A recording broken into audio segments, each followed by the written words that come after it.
Welcome to the Morning Track Power Hour. I am Dr. Andrew Scaff. He is Dr. Michael Werman, Esquire. On today's show, we'll be mostly preparing for Super Bowl 60.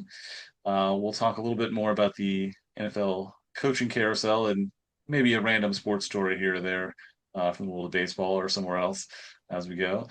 We'll start today's show with our Super Bowl preview.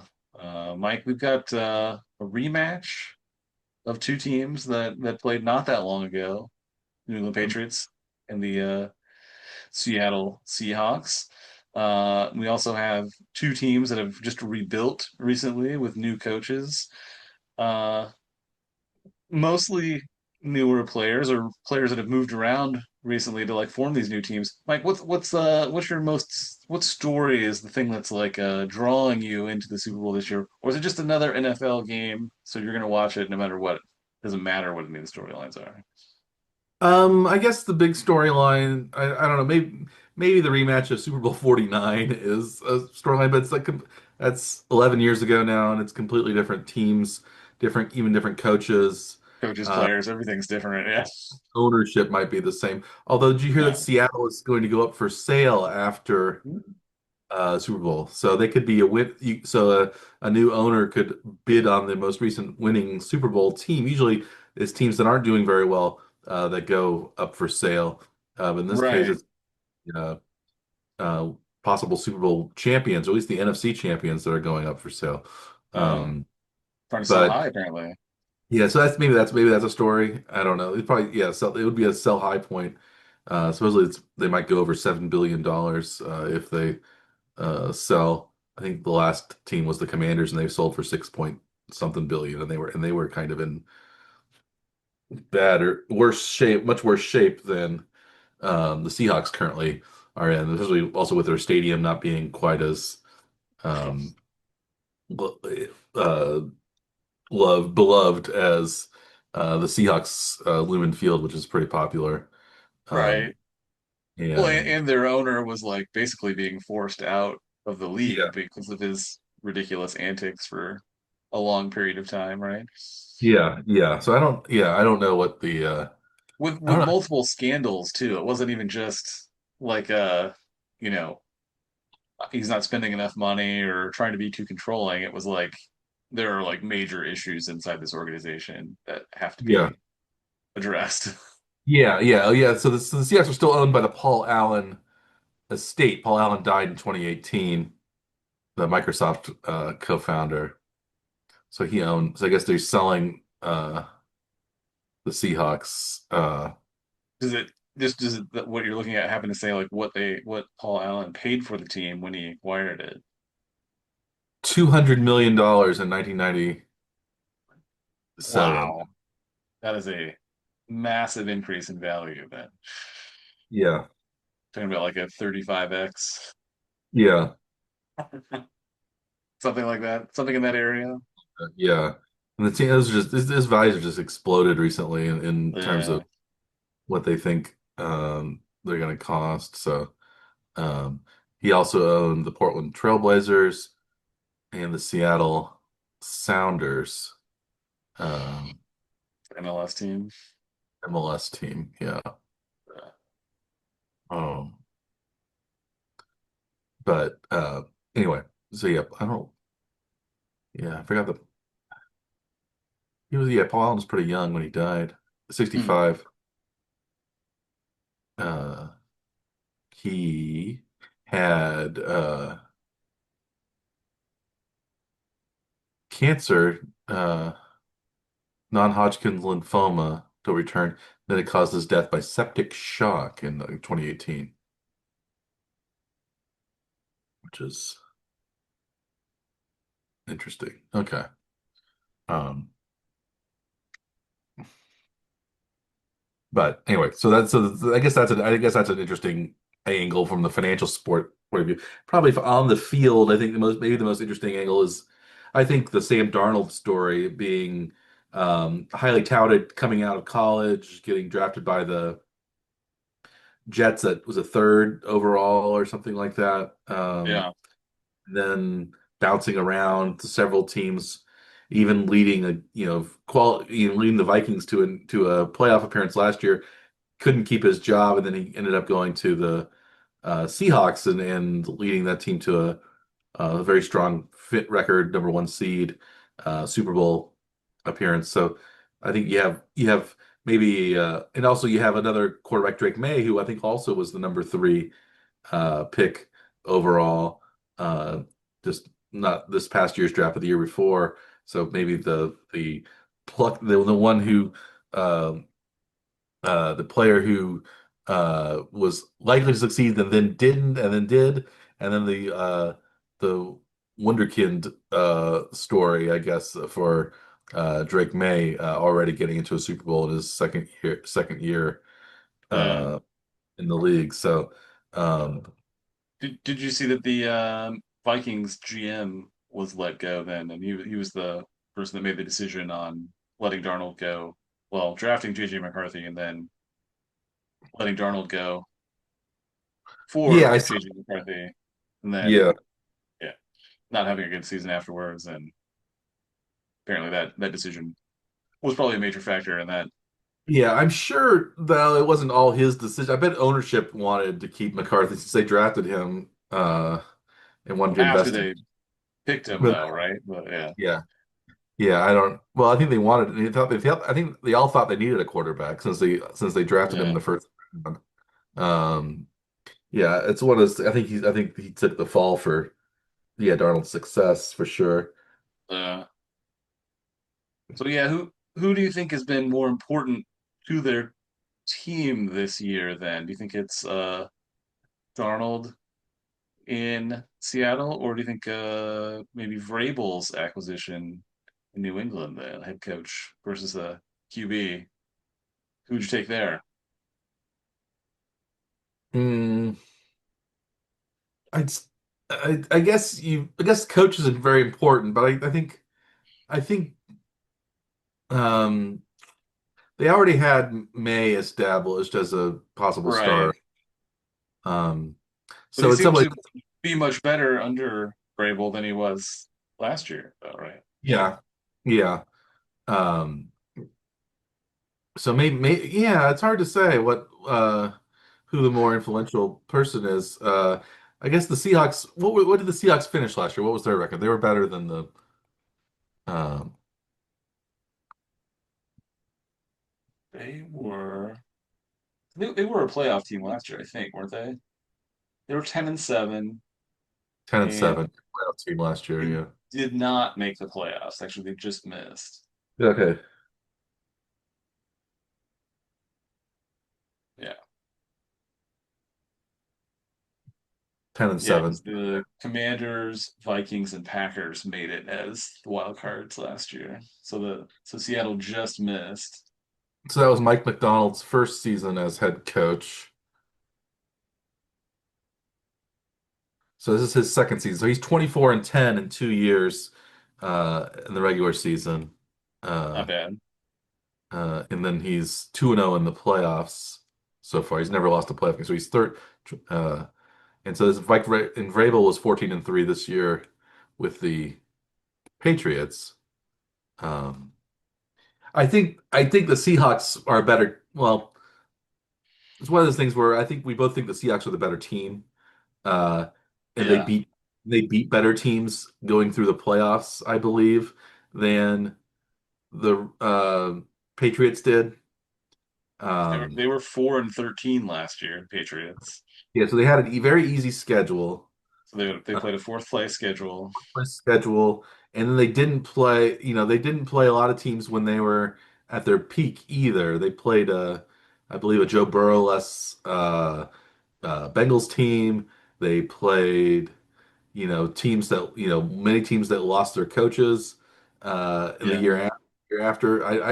They played who they played, but also even in Right. the they, they got to play the Broncos in a game where they played against the backup quarterback, and then they happened to be ahead by 3 points when the snowstorm hit, and nothing could happen. So Yeah. um, they coasted to victory in that game, which you wonder if the weather had been better.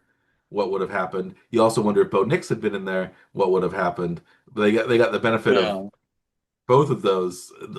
I guess if they had been stuck behind Denver, the only touchdown they scored was kind of a fluky, was based on that sort of fluky, stupid Stidham uh, just deep it error. and They run just, it up the gut. Yeah, yeah. yeah. So it was one of those things where That was I don't after like a punt something, wasn't it? Wasn't there like a weird, really short like punt that, us. and then it was like one play got him down close to the end zone, something like that, wasn't Yeah, it? Stidham was trying to like throw the ball away, and Oh, that was it. No, that was it. Yeah, yeah, yeah. he ended up throwing a backwards pass. That's it. Yeah, So then they originally called it intentional grounding, but then they called it a backwards pass, and it was yeah. recovered. New England like at the 10-yard line. It was Uh, weird too because they could have just given him the touchdown because yeah, like it was recovered, it was picked up and run into the end zone directly, right? But I think because it was a backwards they pass, said, you couldn't do the recovery in that way or something. I'm not sure. isn't that just a fumble then? What's the difference between a backwards I don't, pass I and a don't, I fumble? don't know. I think there was they did something. Well, they blew the, they blew. I think they were saying that like the whistle blew, right? So It the was just the whistle blew. I'm not because sure. they probably said that was a forward pass, so they stopped the play. Yeah, That's the only thing that makes sense, right? But I mean, a backwards pass is a should just be a fumble, right? I mean, that's equivalent to a fumble, right? yeah. I don't know. It should be if that's what they were claiming, then that doesn't make sense. But that happens sometimes with the officiating in the league. But yeah, Yeah, it says a backwards pass can be advanced like a fumble. can't. It can. Yeah, Yeah, it's like it should be able to. I don't know why it wouldn't. That'd be really odd. But I mean, there are oddities in the rule book though too. yeah. But you know, a 4-13 season to a 14-3 season probably isn't just the schedule. Yeah, I think Actually, the coaching is important. Um, the but it is a second year of a quarterback, not the first year of the quarterback, right? So it's yeah. a little more seasoning there. Maybe a different defensive structure probably from the previous team. Well, you had two. It was two 4-13 seasons in a row. Belichick's last season, I believe he was 4-13 also, and then Yeah, Gerard 4-13 last year. Um, but yeah, it's one of those things. I think where maybe the team wasn't as bad as 4-13 last year. Maybe they're not yeah, quite 14-3 this year. yeah, Uh, so what's the real talent level? I think you could say in some ways maybe the Seahawks are a legit 14-3 team. This year they improved upon last year, and then they, yeah. played, in the toughest division uh in the conference because they had both uh the Rams and the 49ers in their division. Both making the Plus, playoffs. yeah. Yeah. Um Then Arizona was there too, but does that count? yeah, Arizona, well, they ended up firing their coach, but they were kind of stuck in a really tough division. Yeah. Um and yeah, but the Seahawks, they did get to play. They played they did play the AFC South, which was a little easier maybe than some of the other. But the Colts they beat the Colts. They beat the Texans, who were a good team. They beat the The Colts Jaguars. game was late in the year though, I think, right? Yeah, yeah. That was They kind beat of the after Jag they yeah. started to fall off. And the Jaguars and Texans were kind of before they started to pile it on, but they still beat some good Yeah. teams. They seem to beat more solid teams than um, the Patriots beat. Uh, Yeah. and And they at least had to play, you know, two playoff teams twice yeah, the losses were in their division rivals, and then had to face their division rival again in the playoffs, right? yeah, and their losses were all close losses. They lost to the Rams 21-19. They lost to the Buccaneers 38-35. That was a crazy game if I remember that one. And they Yeah. lost to they lost to the 49ers 17-13. So they were 2, 3, and 4 points total. So Yeah. 9 points total with the three losses. Um, um,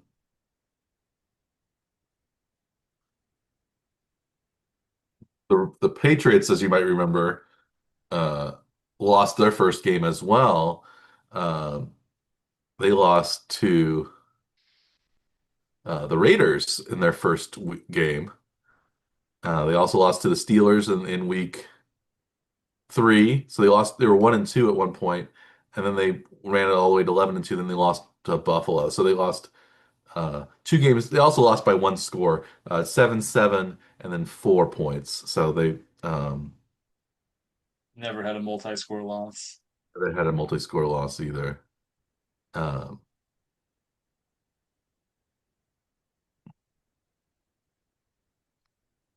Yeah, but did you that's pretty you crazy. met, but Drake May, for all of his passing exploits this year, did you know that he only had one 300-yard game?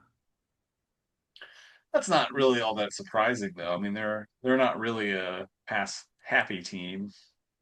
Yeah, he passed well over 200 yards most games though, but he never he had one three he passed for 380 yards against Baltimore. Yeah, Uh, yeah, yeah, that's not. I'm gonna look at Sam Darnold's passing yardage.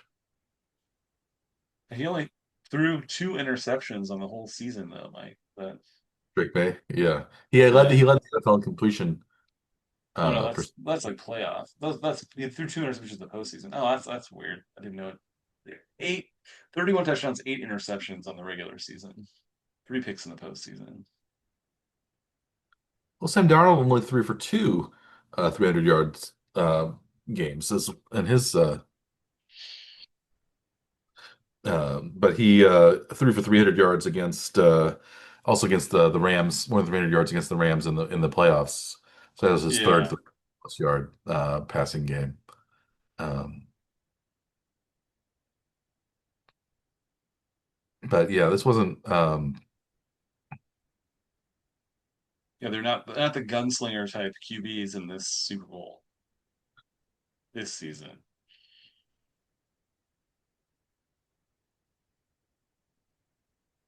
That we've sort of seen in the last well, couple they were years. both in the top five of quarterback passing yardage this year. Yeah, Sam Darnold finished with 4,048 yards. Drake May was fourth with 4,394. but some of So that's because like Burrow was out for most of the year. Mahomes missed several games, yes, right? Like the yeah. in like the counting stats, Mhm. they had the benefit of playing all the games, right? Yeah, yeah. Where were they in like average In yards per game, Drake yards May per was game? Yeah. was fourth. Patrick Mahomes would have been fifth. Still, he was Carson still fourth though, huh? Carson Wentz was actually sixth in yards per game passing. Wow. Brock Purdy seventh. Jacoby Brissett eighth. Daniel Jones ninth. Sam Darnold 10th in passing yards per game. Hmm.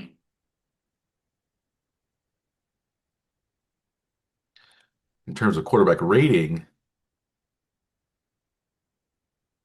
um, my computer's being slow. Drake May, I believe, was number one with Yeah. 113.5 quarterback rating. Uh, and Sam Darnold was a little bit below, maybe still low top 10, I think, with 99.1, 11th. 11th.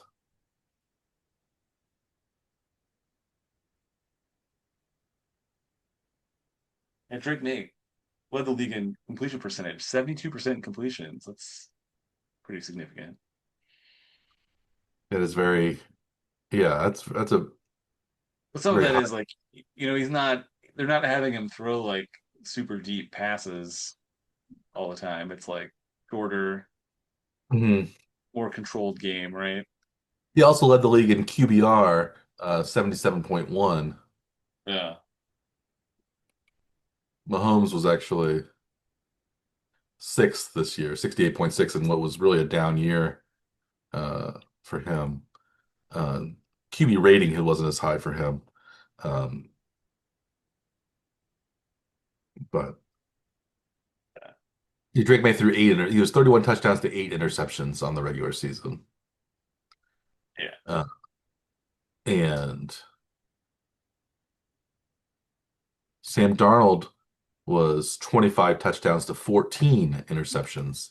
So he threw a lot more interceptions. So he was only middle of the pack, 19th in terms of QBR, the ESPN passing stat. So if you pay attention, if it's so maybe you could say so maybe Drake May is the better quarterback going in um, this season, but Yeah. I don't know. Some of that is, yeah, the player being tailored to the offense though, right? Like they're not asking him to like throw super deep passes all the time, right? That's not the type of offense that they run. Well, it's the old Josh, it's the return of the Josh McDaniels offense to New England, which has done very well. He's been an excellent offensive coordinator and a poor head coach. It seems like he's in the right spot. He's exactly where he needs to be, but he's probably going to get appointed again as a head coach because he's doing so well as offensive coordinator. Yeah. Uh, whereas that well, we might have the same thing happening in Seattle because we had offensive coordinator Clint Kubiak uh, appointed as the new coach of the Las Vegas Raiders, likely to receive get the with the number one overall draft pick, likely to pick Fernando Mendoza from Indiana as the number one overall pick. So we'll see what he does next year as the Raiders head coach. Do you want to talk a little coaching carousel before we get back to the Super Bowl, or should we? Sure, yeah. Yeah. Uh, There was one other head coaching appointment, right, in the last week in yeah, Arizona.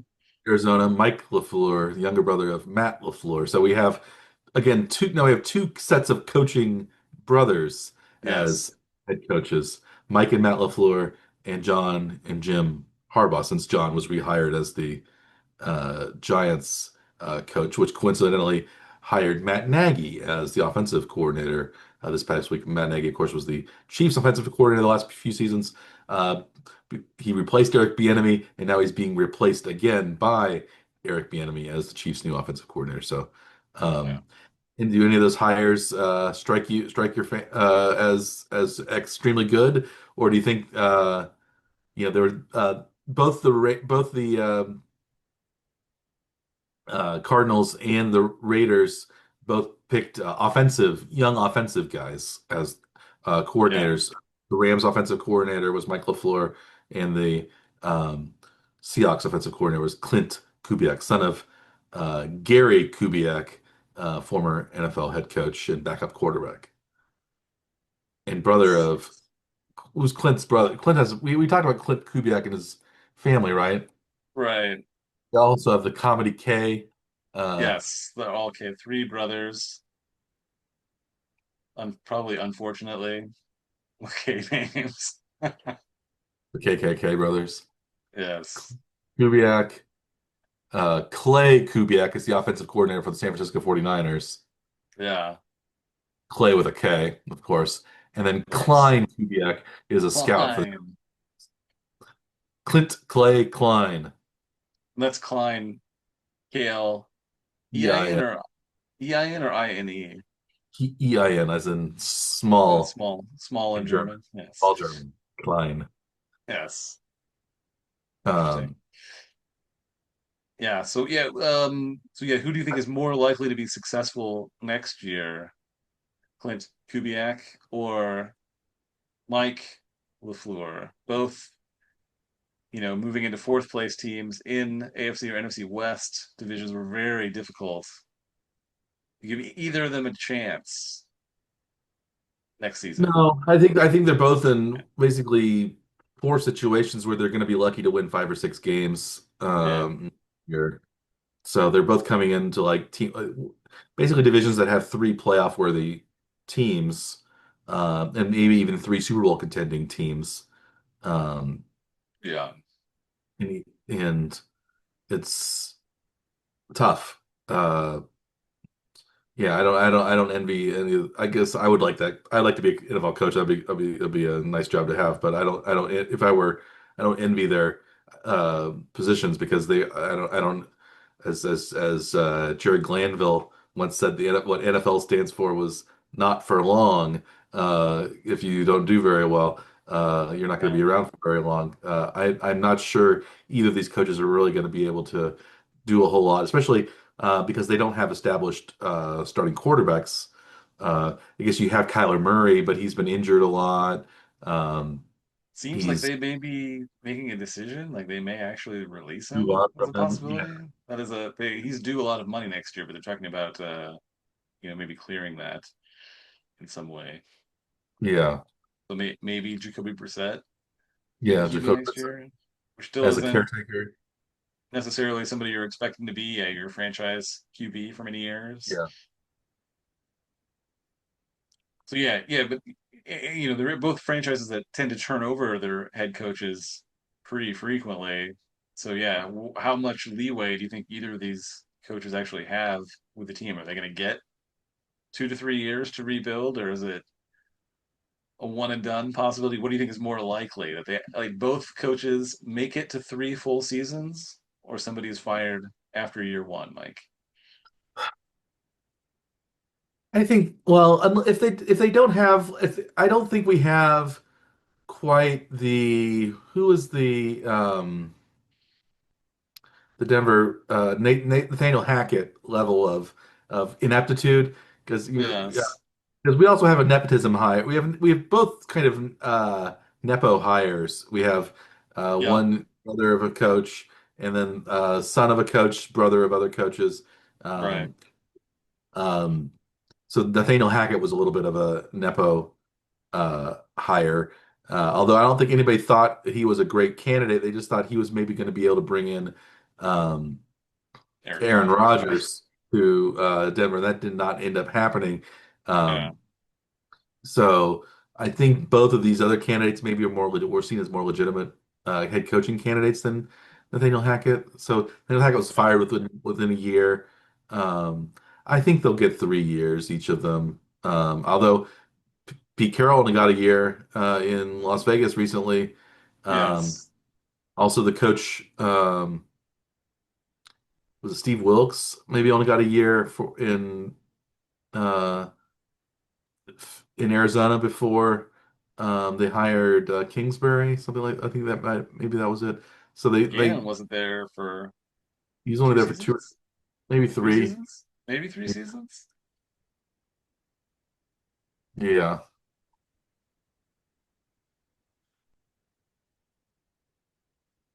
Jonathan Gannon.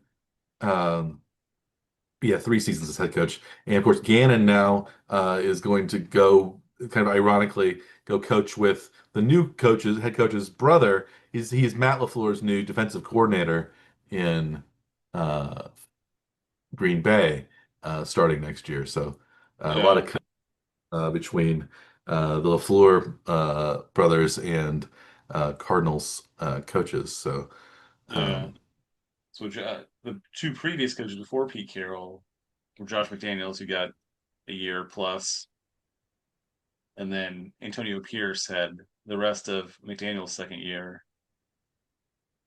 and then his own year. So each of them got basically a year plus. So nobody's really had 3 years. It's been in some Las time, Mike. Vegas, it's been time since Las Vegas. Yeah. Yeah. Uh, Nobody's gotten 3 years consecutively since, well, I guess Gruden bridged the gap for three. He was there for 3 seasons. I believe exactly 3 seasons. yes. So that's what they get, right? You get 3 years, Yeah, I think maybe, but it's been shorter maybe. recently. Yeah, I don't. Yeah, it's been shorter recently. I don't know how many. You probably need about 5 years really to establish yourself as a what's going to happen with you as a head coach. They don't they don't give the teams they don't give the coaches enough time, I think, to develop their own Yeah. identity and things Well, like and that. both of But those franchises are known to not give a whole lot of yeah, time, right, to yeah, establish it. It seems like you like 3 years is the shortest you would want to give a coach. You should yeah, think, I think so. right? I think you need at least three. Because Um, like the first year you're basically using the previous the previous coach's players. mhm. Then your like transition is starting from there. Like by the end of year three, you should be like mostly your guys, right? Yeah, you'd think so. And then, you know, like that's like really the start point for where you can really tell if whose influence is more prominent on the team, right? The current coach or the previous coach. There's always going to Yeah. be some kind of like question, right? And then you have Especially if the GMs. GM was the same. If the GM Yeah, changed. maybe GMs have changed. Maybe Yeah. you know, the inherited starting quarterbacks that have contracts. Sometimes you can't get your own quarterback. After two or three, like Kyler Murray Yeah. was much before Jonathan Gannon got to Arizona, and he's been their guy. So they haven't been able to get Yeah. anybody other backup type quarterbacks. So it's one of those things where yeah, I think there have been some unfair situations that you've had to deal with, but um, Hmm. yeah. So that's coaching carousel. Um, do we want to talk a little baseball news before we get to our Super Bowl picks? Sure. We have no real Royals news other than maybe we have a former Royal who made the Hall of Fame, Carlos Beltran, decided not to become a Royal in the Hall of Fame. He decided to be a Met on his Hall of Fame plaque. Uh, what do you think that was? Do you think was that a surprising decision to you, or is that the uh, likely decision that Beltran decided to go in as a Met? He played 7 years for the Mets. He also played 7 years for the Royals. Yeah, it was probably like maybe a better 7 years probably for him because he wasn't, the up and coming player. So it was probably more fun for him when he was in New York than it was in Kansas City. But I'm not super surprised. I think he had the same number of playoff appearances with both teams, so it's not like he had He may a have whole lot been, of, long-term success in either one. But yeah, he may have been bitter about the way he left Kansas City. I wouldn't be surprised yeah, if that's the case, and that I might can be see why that. he picked the Mets because he felt like because he didn't get he got traded away before his potential big contract. Um, Yeah, he also liked living in New York better than living in Kansas City. I don't know. It's hard to. presumably, yeah. You assume that he had more fun there than he had in Kansas City.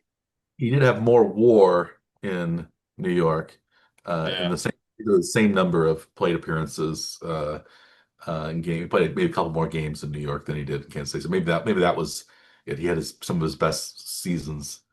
yeah, Uh, but yeah, so that was Royals news. We don't really have any other Royals news other than some articles that show the Royals of having one of the worst farm systems in baseball.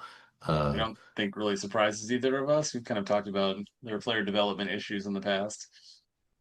yeah, and a lot of the young players like Carter Jensen now and Jack Caglione and Noah Cameron are in the big leagues. So some of Right, their sort of some of their completed their lesser systems.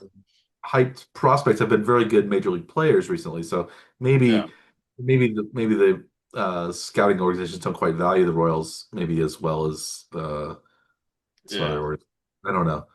Well, it is true. Yeah, once they are entrenched as major league players, they were like removed from the prospect list, which they factors heavily into how they determine how strong anybody's minor league system is.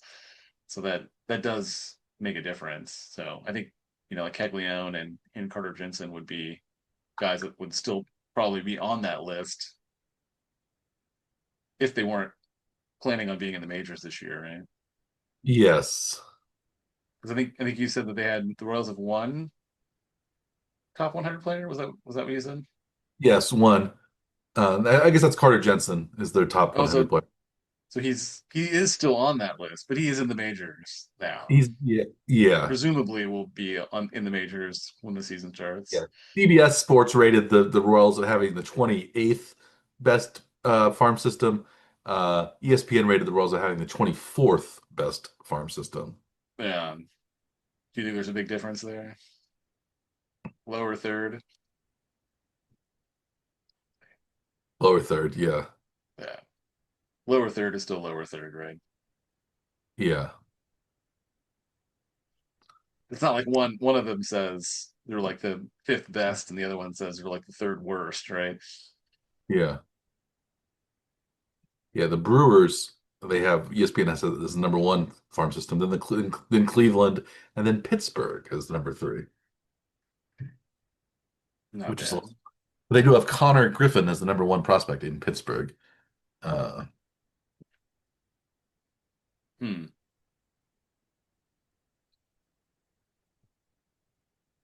but anyway, that's we have baseball to look forward to. Spring training starts later this month. Uh, Pitchers you and know, catchers should be reporting like really soon probably. in the next week or two, right? Something like that. I think the first game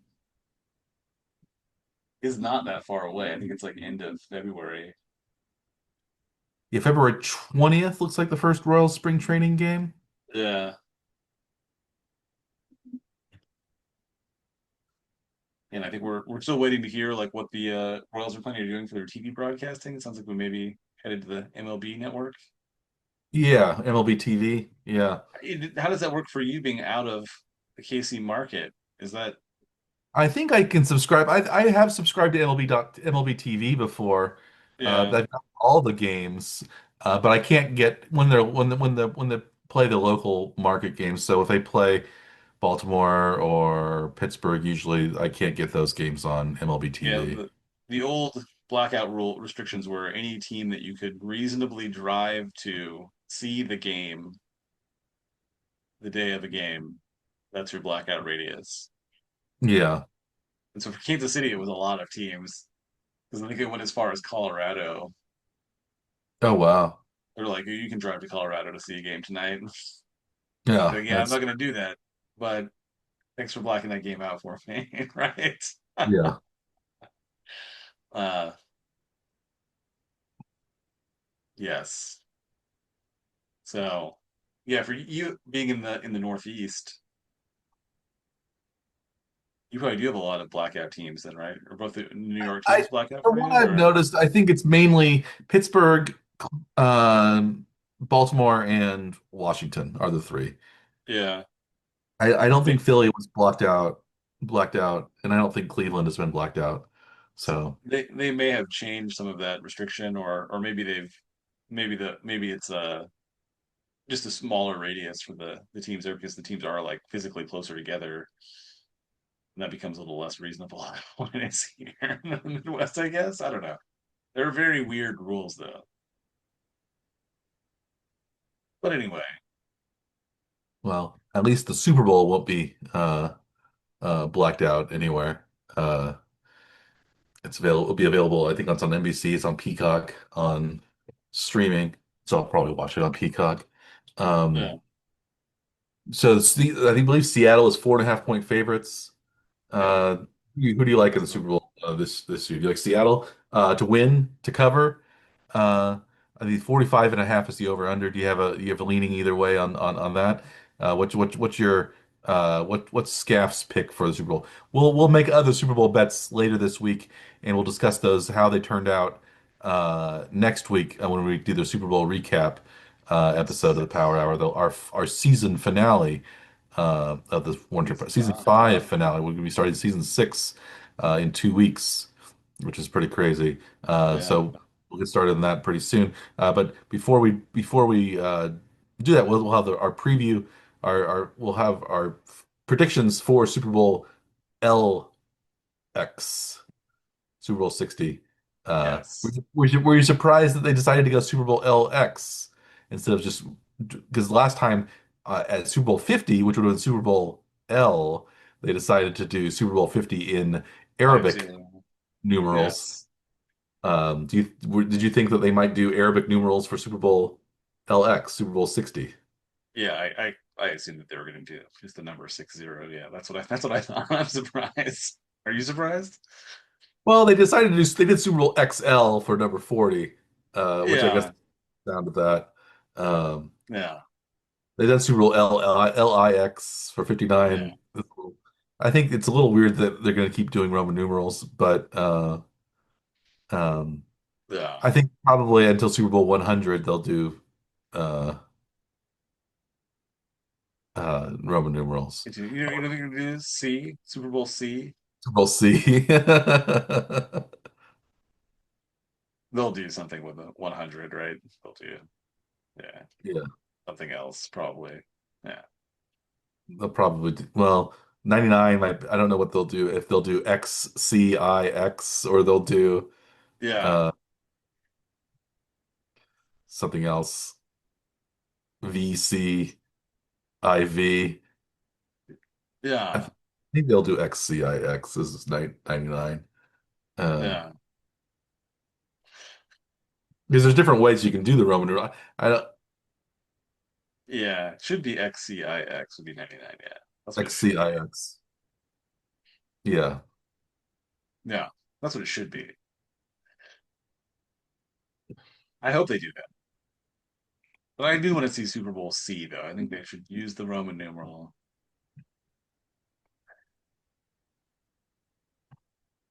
But you're more looking forward to Super Bowl M, though, right? But we won't be around to see that one.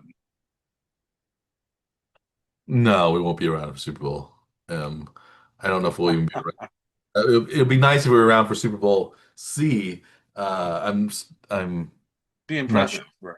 If we're still doing the Morning Track Power Hour, then that would be even more impressive. That would be the most impressive if they even have warning tracks in 40 years for the future. Right. Did you watch the show Brockmire? I did some. I didn't see. I don't think I saw the last season in the future. Last season was pretty funny because it was the temperature everywhere is like very hot, and so it's like basically untenable to play or watch the games. They were still doing it with 100+ degree temperatures and for every game everywhere. Yes, Mm.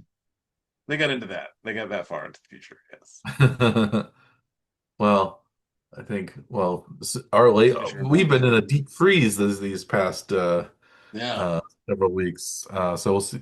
It seems like we're having more extremes in the winter and in the summer. So maybe we'll yeah, be extra hot in the summer right. um, because of climate change. But um, yeah. Oh, but let's go back to we've lost track of ourselves. Let's go back to the Yes. Super Bowl It's betting leanings leanings for in Super Super Bowl Bowl 50, LX. 60. Uh, Super Bowl Sorry. Seahawks by 4.5. Do you have one? Are you leaning one way or the other? I'm leaning for the spread and money line. I'm leaning pretty heavily towards Seattle so far. I think you kind of laid it out earlier in the show about New England really not having to face that difficult of an opponent all year. Well, now they're playing probably the most difficult game they've had all season. I don't expect a whole lot from New England, but it is the Super Bowl, so anything can happen. But I'm going to lean in Seattle. How about you, Mike? What are you thinking? I'm somewhat the same boat. I thought the NFC's contenders were better than the AFC's top contenders this year because mainly I think the best AFC teams did not make the playoffs this year. Um, I even or they were Buffalo and they buffaloed out of the playoffs this year. Yeah. And or I thought Houston turned out to be a pretty good team, but so that was a good victory by the Patriots. But they Hmm. also the Chargers, who were a decent team, and they did beat a Bo Nixless um, team where the weather also played a huge factor. So I Yeah. don't their road to Super Bowl 60 was not as tough as the Seahawks, who had the number one seed, of course, but then they defeated who did the Seahawks win in their they beat the Yeah. Rams in the The 49ers in the game before they they beat stomped the the 49ers. 49ers. Yeah, they beat the 49ers badly. Yeah. 41 to 6 or something like that, wasn't it? 41-9 or something like that. Yeah.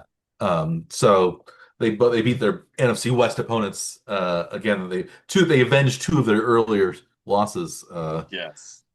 this year. So yeah, it's going to be a West Coast game near Seattle. So I think maybe Seattle will have a little bit of a home field advantage. The weather shouldn't be a factor, But so it shouldn't you be a factor. shouldn't have that, slowing down the offense. So yeah, I kind of like Seattle. I'm definitely Seattle money line. I would probably lean to them as the points as well. Over It's not a under. huge spread. It's only 4.5 points. It's not crazy, right? It's not. Yeah, yeah, Yeah. it could split the difference. Over under is Yeah. 45 and a half. I'm gonna lean under since I've gone under every other game this postseason and regular season just to finish that out. I'm not sure I'll do that again next year or not, but I'm gonna finish this season probably going with the under. Yeah. Um, do you have an over under leaning? Um, I'm probably leaning a little bit towards the under right now, but by the time I actually make the picks, I'm probably gonna flip to the over just because we can't have all the same picks, Mike. We can't. We just can't. We've got to be different somewhere here, right? Well, we would definitely leave our viewers if we all pick the same. Leave huge openings for them to pick the opposite Exactly. We don't want that. and cash big money because most likely they've been trying to go to the opposite. Just do the Costanza version of our pick. Wait Yes. until our pick. Do the opposite, and then see the money roll in for them since we each had losing records in our locks of the week Yes. and on the big boards we There had we Yeah. uh, But lost I've money. done really well in the playoffs so far. I'm up quite a lot in the That's playoffs, true. trying to make back some money. We will make a lot of longer odds picks on our big board. We'll do over unders for passing, rushing, and receiving yards for several players on both teams. But we'll also make some longer odds picks. Mike, are you going to go with something crazy to try to hit your erase any deficit you had all season, like in a single pick? I don't know. You Maybe. got to go for it, right? I mean, Maybe what's that it would going to be the hurt you? right. It wouldn't hurt me. I'd just lose $50 on a Yeah, if I maybe I'll pick an exact score. Uh, yeah. Try to win uh some There money are on that. we kind of went through, looked at a lot of the what's available on FanDuel as prop bets, and we found all kinds of extremely long odds picks. Did you find any of those that you're like, oh, I'm definitely going to make that pick? No, not yet. I'm still looking through them. Exact scores. Is that you think you'll make an exact score pick? I don't like those personally, but it seems like Well, it's impossible. yeah, I I don't think it's want to even impossible as bother with well. it. The only one Yeah. that's remote, the one that would be remotely that I would pick would be uh Seahawks 20, Patriots 17, which would be plus 5,000.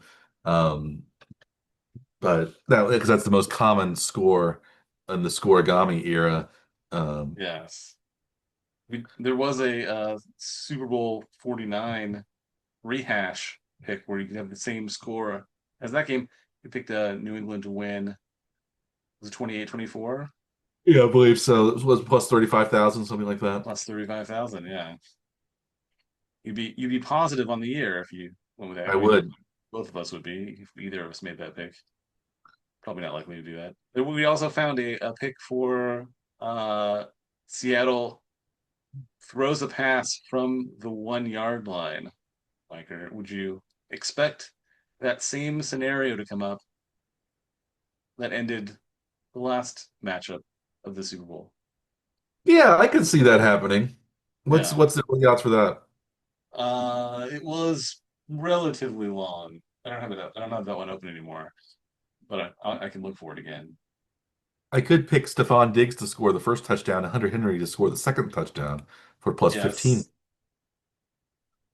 Yes. That's one of the touch or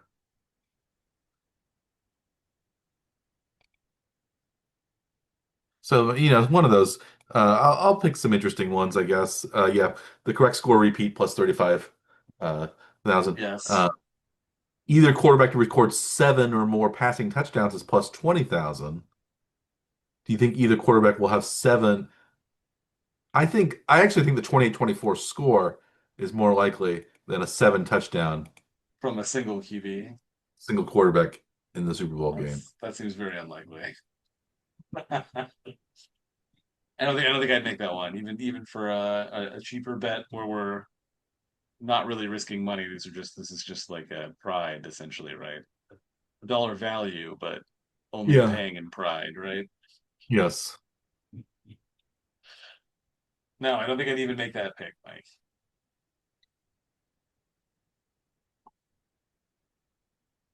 I don't see, I can't find that.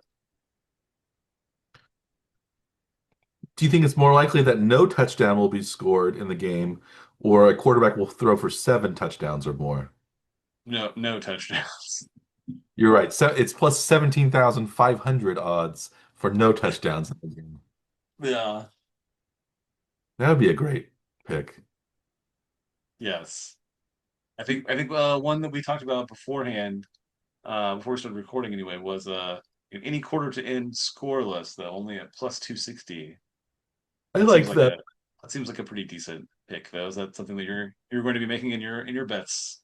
I was thinking about that. I was thinking Yeah. about if I could find it. So many. If I need, I would need to. There, I would need to find it again. It's in the game specials. Game specials. Popular. I thought that's where the Any quarter to end scoreless. I see it. Yeah. here it is. Super Bowl 49 repeat specials is Seattle to attempt pass at opponent's 1 yard line plus 500, Mike. A plus 500. Yeah. I don't think that's that bad of odds because given Seattle's offensive style, and I think they aren't gonna. It's not necessarily. It's not plus 500 to do it um, in the fourth quarter at the end of the game, but it's any time if they're at the Right. one, and they might be at the 1 yard. But Are you they going think to? if this scenario comes up, they're going to run the ball, right? Like that's what they were supposed to have learned, right? Isn't that Well, it that's the depends on how scenario? many times they're at the 1 yard line. Maybe they've been stuffed two times at the 1 yard line with trying to run it. Now Right. you play action pass, you do play action pass, and throw an easy touchdown to Smith and Jigba, or Yeah. something like Cooper Cup. Um, so yeah, we'll see. Or one of the running backs or yeah. Yeah, yeah, we'll see what Yeah. these how these turn out. Um, anything else you want to add, Dr. Scott, before we wrap up here in the Power Hour? I think we've covered our preview and also our preview of our bets coming up. We aren't quite sure what we're going to do on the props, but we'll fill in our viewers next week. We'll finalize that before the game, but Yeah, yes. What are you most what do you tend to like look forward to more, the game itself or all the spectacle around the game? The lead up to the game and commercials and the halftime show. Any of that interesting to you for this year, or is it you just want I, to see what I happens in the like the game? game itself. Maybe I'm more interested in some of the other stuff outside because the Chiefs aren't playing in the game. Yeah, But mainly it's the game. I don't really care about the halftime show, even though I yeah, kind of enjoy that it's being seen as unpopular among certain political circles. I'm fine Um, with that too. um, but it's not one of those things that I think is. I don't know. I don't pay that much attention to the halftime show. It's not. It's not for me. It's that's for the people that don't like the want to watch the game. Uh, I'm. Right. I would rather have no halftime show and just go to the and just play the game, a normal game. But that's not, oh, maybe every once in a while there's a band that I'll like, but they haven't had like a you know Rolling has it Stones type Rolling Stones, in a U2 while. or type Yeah, for a while. It's mostly been more recent kind of hip hop artists that I don't really pay attention to. yeah. Green Day is doing the pre-opening of the game. My all-time least favorite band, Mike. Your all-time least favorite. So Yes. are you more likely to listen to Bad Bunny's halftime show or Green Day's uh, Thousand percent, Mike. I will dread every second of the Green Day performance, and everything else will be fine. Wow, interesting. I don't mind Green Day that Least much. favorite band. Huh. It makes no sense. They make no sense at all. You cannot be pop and punk at the same time. It's Hmm. not a thing. It's not possible because you have to be counter popular to be punk. It doesn't make sense. It does not. It is irrelevant before it even started for Green Day. Okay. It does not make sense. No logic to it. It does not. They like were created to be a pop band playing punk music, which does not make sense. All right. I It's would. infuriating. I don't mind Green Day. I think they're all right. They're not my favorite band in the Terrible. world. They're They're terrible. well, we've heard it here first from Dr. Scaff that he's alienated the. Of course, Green Day is from San Francisco, Yeah, which is maybe why they're playing um, makes sense. pregame festivities. Um, but yeah, we'll see. We'll see how much we either of us watch the music or the game itself next this weekend, and we will be back next week to discuss the Super Bowl game. Anything else that's interesting that happened? Maybe there's a commercial that we liked. We could talk about that. Um, yeah, I'm sometimes interested in the commercials, but I don't really care that much. I don't watch all of them, so Yeah, I get up and do things, so I don't notice all the commercials. And yeah, and some of the commercials are starting well before the Super Bowl starts. Even it's in the pregame. right. Uh, yeah, But it is like the one show of like an entire year where like all of the advertisements are new, though, right? It's not you're not going to see like the same advertisement in every commercial break that you've seen for all of the previous commercial breaks and all of the previous games because it's the same ads over and over again over the course of the season. yeah. Unless they break out some new Pro Bowl ads, which is going on Yes. right now, I And believe. Right? What and Pro we Bowl? and we didn't pay attention to uh previewing it, and we also have not paid attention to the game itself. The Uh, NFC apparently won 66 to 52 yeah, in great Pro Bowl flag football um, or whatever. football game. Yeah, So they I don't did know. play it. Last week Yes, we weren't sure when it was or if it was being played or not. yeah, 66 to Yeah, 52 NFC. okay. You That's think that sounds shows the NFC is the superior league and therefore the superior champions? The um, yeah, it was played indoors, I believe. It wasn't played no, at the stadium. It was played at the Moscone Center, don't even know what that is. some sort of ballroom, I think, or auditorium type of facility. That's odd. Yeah, I'm not sure. It was played indoors. I don't think it means anything at all, Mike. Do you put any meaning on it? No, but it's some fun to speculate. Yes. We did not place any bets on the Pro Bowl.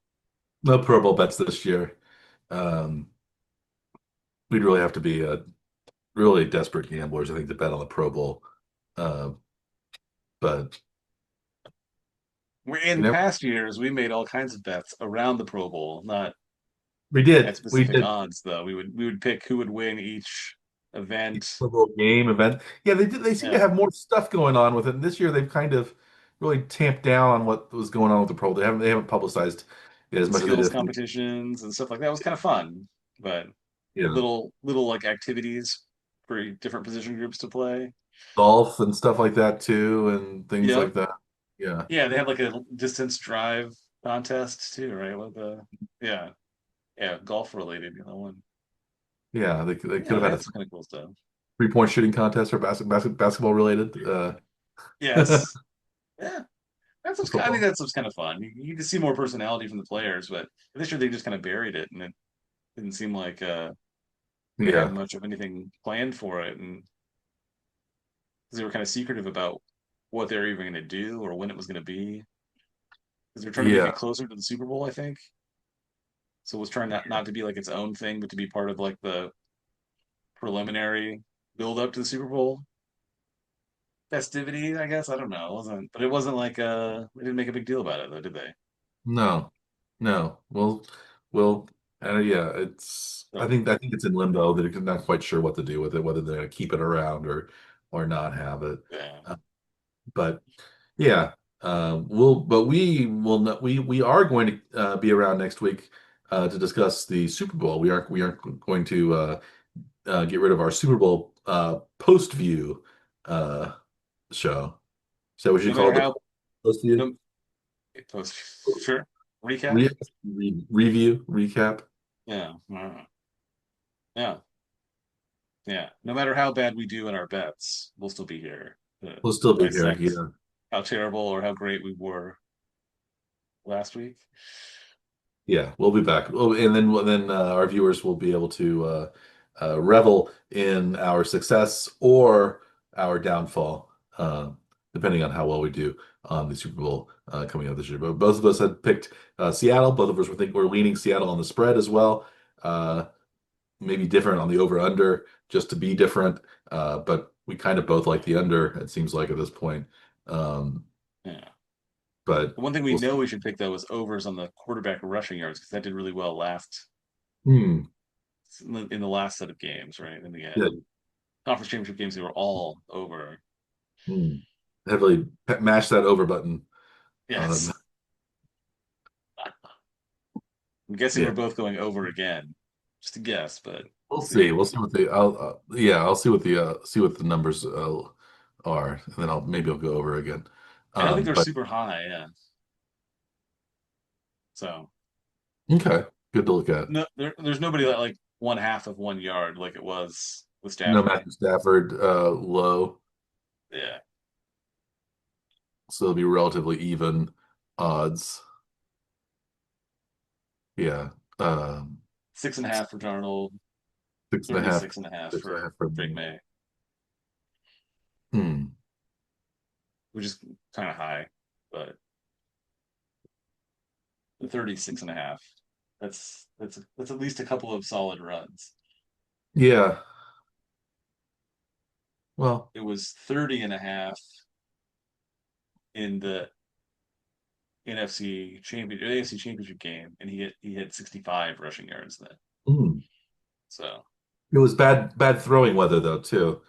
yeah, but that also meant like the drives were more, punting, so they weren't necessarily like sustained drives where maybe they'll have more sustained drives, more opportunities to run in situational Mhm. time. So It could be. I don't know. We'll Well, see. we'll make those decisions in the next couple of days, and we'll report back next week as to how we did. Um, should we wrap up this week's episode of the Power Hour with Do it. as always, I am Dr. Michael Warman. He is Dr. Andrew Scaff. We are the Warning Track Power Hour. Please like and subscribe to our YouTube channel and or our podcast, available on many different podcast delivery platforms, including the one you're likely using right now if you're listening to us live. We appreciate your viewership if you're watching us on YouTube, or your listenership if you're listening to us. Um, your patronage in general, we appreciate. We're glad to have you as part of the Warning Track Power Hour family. It's the first time we described the Warren Truck Power Hour family, I believe, Dr. Scaff. Yeah. Um, but yeah, we really appreciate your support for these many years that we've been doing the Power Hour now, and we're continuing. No end in sight, at least right now, with the Power Hour. Even though maybe people have been telling us we should have stopped years ago, but we've uh, ignored. We have not heeded their advice. So Please. yeah, to stop. But yes, their pleadings, their desperate, they're desperate uh, cries for our attention. Yes. I've gone unheeded, ignored, and so that's the way things are. That's the way things are here at the Power Hour. We pay no attention to our naysayers, and uh, more attention to our yay sayers. Is that a thing? Is that the opposite of a naysayer? Yay or nay? Yeah, I think so. Or is it I sayers? Uh, I've not heard that term before, but it I think yeah. probably is a thing. I like yay sayers because it rhymes with Yay nay. sayers. Yeah. Yes. We're going with So that. we'll go with yay sayers. Uh, as always, I am one of Dr. Scaff's biggest yay sayers, and look forward to seeing him next week when we talk about the Super Bowl. And we wish you the best of luck in this week, this weekend, while you make your bets, whether it's on the Super Bowl or on other sporting events. And we especially wish you the best of luck if your interests do not conflict with ours. And you know, kind of our interests, at least in the way the game is going to be going. So, we hope that your pro New England picks uh, uh, are not successful. Or at least you're not making them because Or you're not we're making them betting on because of us. Yes, maybe you're making because we're them betting on Seattle. Yes. because we're betting on Seattle. You're not simply spiting us and doing the Costanza, which are the opposite of what we're betting on. So, but we Yes. do appreciate your viewership, your listenership, your loyal patronage over all these years, all these weeks of the Power Hour in season five. We'll be back with our season five finale next week, and then season six will start in a couple of weeks. So we have all that to look forward to next time. And so until then, we'll wish you from the Warren Check Power Hour. We'll wish you a good day.